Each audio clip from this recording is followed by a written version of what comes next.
नमस्कार मंडळी, माझं नाव आहे प्रिया आणि मी परतदा स्वागत करते माझ्या छोट्याशा व्हिडिओमध्ये. तर आजचा हा व्हिडिओ थंबनेलवरून तुम्हाला कळायलाच असेल की आम्ही गावाकडे आलोय आणि गावाकडचाच हा पहिला दिवस आहे. ज्या दिवशी सकाळी आम्ही तिथं उतरलो ना, त्याच्यानंतर लगेच आवरून वगैरे आम्हाला जायचं होतं आत्याच्या इथं, कारण त्यांच्या इथं वास्तुशांतीचा कार्यक्रम आहे. तिथं जाण्यासाठी आम्ही सगळेजण तयार झालो होतो.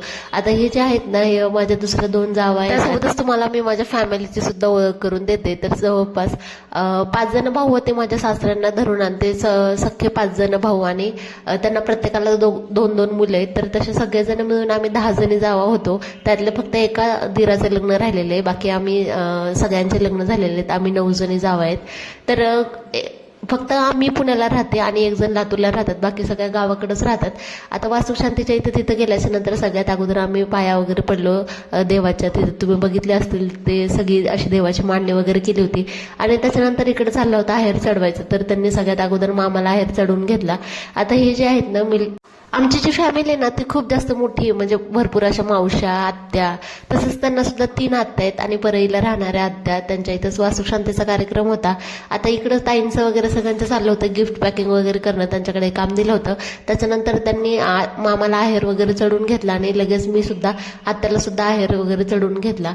जवळपास त्यांना 3 आत्या आहेत आणि आम्ही सगळेच जण आलो होतो गाड्या करून. प्रत्येकाने वेगवेगळ्या गाड्या केल्या होत्या. आता आमच्या शेजारी जे राहते त्या जावांनी आणि आम्ही मिळून एक गाडी केली होती, म्हणजे भाऊजीने आणि त्यांनी मिळून एक गाडी केली होती आणि त्याच्यामध्येच आम्ही केलं. आता सगळं जे नियोजन होतं ना, त्यांचं अचानकच ठरलं होतं. त्याच्यामुळं आम्ही सुद्धा इकडून गेल्याच्या नंतर लगेच आम्हाला सुद्धा तिकडं जायचं होतं. त्याच्यामुळे आम्ही सुद्धा सकाळी लवकर गडबडीने तिथं पोहोचलो. आणि इथं ह्या ज्या आत्या आहेत ना, आता यांच्या घरापासून एका वैजनाथ मंदिर इतकं जवळ आहे ना, खूप जास्त जवळ आहे. आणि जागा जी आहे ना त्यांची, म्हणजे वडील उपराधीत आलेली आहे जागा, आणि मंदिर सुद्धा खूप जास्त जवळ असल्यामुळे इथं आहेर वगैरे चढून घेतले आणि त्याच्यानंतर लगेच गेलो. आता या मागे जे बसलेल्या आहेत ना व्हाईट साडीवाल्या, त्या आत्याची मोठी मुलगी आहे, ज्या नांदेडला राहतात, आणि अजून एक मुलगी आहे आत्याला, त्या परभणीमध्ये राहतात. तर जवळपास त्यांना सुद्धा 2 मुलं आहेत आणि एक परभणीत राहतात आणि एक ते सुद्धा नांदेडला राहतात. त्यांचे स्वतःचे घर आहेत तिकडं. आता ह्या ज्या आहेत ना, त्या दुसऱ्या आत्याच्या सुनबाई आहेत, पिवळ्या साडीवाल्या. आमच्या दोघींची पण खूप छान ओळख आहे.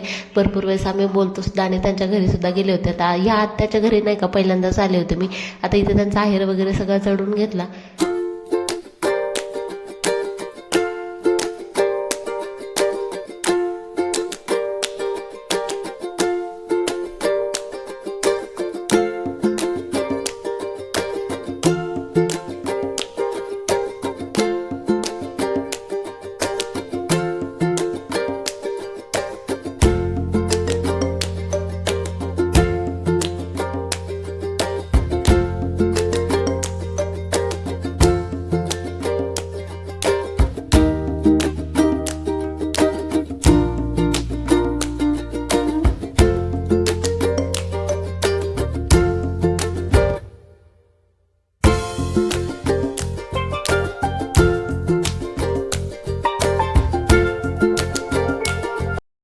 सगळा कार्यक्रम वगैरे झाल्याच्या नंतर मग आम्ही निघालो मंदिरात जाण्यासाठी. म्हणजे जेवण वगैरे बाकी होते. आता इथून गेल्याच्या नंतर आम्हाला करायचे होते.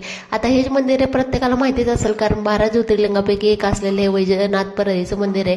तर माझं माहेर सुद्धा इथून खूप जास्त जवळ आहे, पण तरी सुद्धा इथं मी काय आले नव्हते दर्शनाला. आता जेव्हापासून मला आठवते तेव्हापासून तर आत्ताच येते मी. चला, आमच्यासोबत तुमचं सुद्धा दर्शन होऊनच जाईल. तर एवढं छान असं मंदिर आहे. आणि जवळपास जून महिन्यामध्ये आम्ही आलो होतो 17 तारखेला. तेव्हा तर पाऊस चालू व्हायला पाहिजे होता, पण यावेळेस पाऊस सुद्धा खूप जास्त उशिरा चालू झालाय. आणि त्या दिवशी इतकं जास्त ऊन होतं की खूप जास्त ऊन होतं. इथं सगळे दर्शनाला वगैरे लागले होते आणि त्याच्यानंतर सगळ्यांनी दर्शन वगैरे करून घेतलं. पवन, कृष्णा यांची रेस लागली होती आणि आरू सुद्धा मागं मागं पळत होती. दादाचा इतका लळा आहे ना, म्हणजे ते 2 जण खूप चांगले राहतात.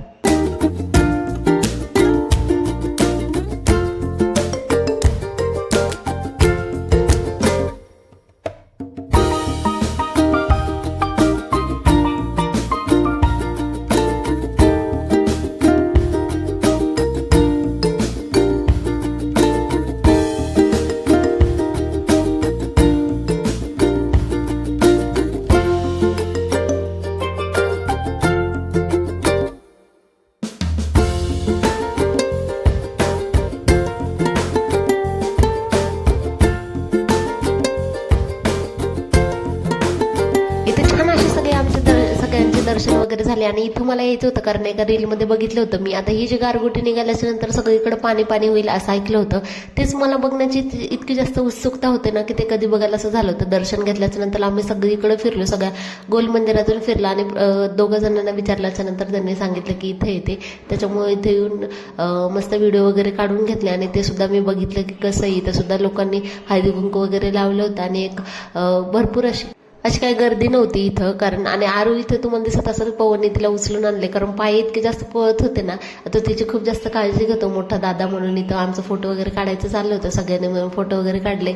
पण कुठं चालायचं हेच नव्हतं कारण इतके पाय पळत होते ना. आणि तुम्ही बघू शकतो ऊन सुद्धा खूप जास्त होतं. सगळे मिळून आम्ही नंतर दर्शन करून आलो. खाली सुद्धा काही फोटो वगैरे काढले, आईस्क्रीम सुद्धा खाल्ली. बाकी आजचा व्हिडिओ तुम्हाला कसा वाटला नक्की सांगा. आवडल्यावर लाईक, शेअर आणि सबस्क्राईब करा. भेटू पुढच्या व्हिडिओमध्ये. धन्यवाद.